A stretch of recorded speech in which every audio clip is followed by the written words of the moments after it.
ایک دفعہ ایک شریر یہودی نے موج شرارت میں حضرت محمد صلی اللہ علیہ وسلم کی خدمت میں کھجور کی ایک گٹلی پیش کی اور یہ شرط رکھتے ہوئے کہا کہ اگر آپ آج اس گٹلی کو مٹی اور پانی کے بیچ دبا دیں اور کل یہ ایسا تناوز کھجور کا درخت بن کر زمین میں لہلانے لگے جس میں پھل یعنی کھجوریں بھی پیدا ہو جائیں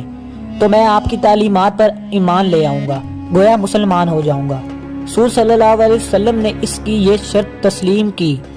اور ایک جگہ جا کر آپ صلی اللہ علیہ وسلم نے اس گٹلی کو مٹی کے نیچے دبا دیا اور اس پر پانی ڈالا اور اللہ سبحانہ تعالیٰ سے دعا بھی کی اور وہاں سے واپس گھر تشریف لے آئے۔ اس یہودی کو دنیاوی اصولوں کی کسوٹی پر زمین کامل تھا کہ ایک دن میں کسی طرح بھی کھجور کا درخت تیار نہیں ہو سکتا، لیکن رسول صلی اللہ علیہ وسلم کی ذات اقدس کی روحانیت پر آپ کا اعتماد اس کے دل پہ کھٹک اور خدشہ ضرور پیدا کر رہا تھا کہ کل ایسا ہی ہو نہ جائے کہ کھجور کا درخت اگ جائے اور اسے ایمان لانا پڑ جائے۔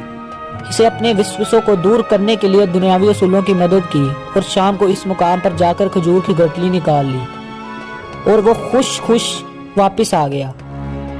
کہ اب کھجور کا نکلنا تو درکنر کھجور کے درخت کا نکلنا ہی محال ہے، لیکن وہ نہیں جانتا تھا کہ جب معاملہ اللہ اور اس کے رسول کے درمیان ہو تو دنیاوی اسباب بے معنی ہو جاتے ہیں۔ اگلے دن آقا دو جہان صلی اللہ علیہ وسلم اور یہودی مقام مقررہ پر پہنچ۔ یہودی یہ دیکھ کے حیران رہ گیا کہ وہاں ایک تناوز درخت کھجور کی ڈالیوں سے لدا کھڑا ہے۔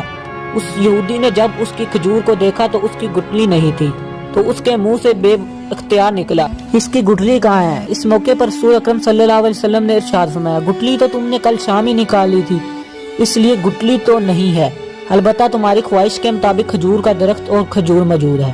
کہا جاتا ہے وہ یہودی اللہ سبحانہ تعالیٰ کی فضل سے رسول اکرم صلی اللہ علیہ وسلم کے اس معجزے کو دیکھ کر مسلمان ہو گیا۔ اس واقعے کے بعد آج تک بغیر گٹلی کے معجزاتی کھجور مدینہ منورہ میں خوب اگتی ہے اور فروخت بھی ہوتی ہے۔ اس کھجور کا اصل نام سخل ہے، اگر آپ کو نام یاد نہ بھی رہے تو آپ اسے بے دانہ کھجور کہہ کر طلب کر سکتے ہیں۔ اب بہت زیادہ علم رکھنے والے بالخصوص بوٹنی یعنی نباتیات کے ماہرین یہ بھی پوچھیں گے کہ جب سخل کی کھجور میں گٹلی نہیں تو اس میں مزید پیداوار کس طرح ہو رہی ہے؟